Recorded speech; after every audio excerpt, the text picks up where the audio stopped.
Presidente da República, José Ramos Horta, o governo atu acelera a aprovação da lei FOM, proteção e investimento, onde bele for garantia, ba investidor sira, atu bele investe e a Timor-Leste. Timor tem a condição. How colia tina ida região, ou matenek bot ira e tina governo, quando va aprova a lei FOM, quando va proteção e investimento. Aprova a lei FOM, quando va double taxation. E de acleutan se também cria tribunal especial ida, arbitration, para resolver questões de disputa contratual.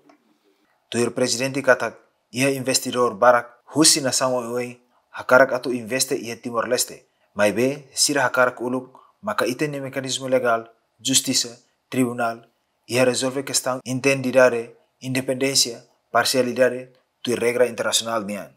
Investidor ao contacta lugueira, ou se Coreia, ou se China, Europa nava.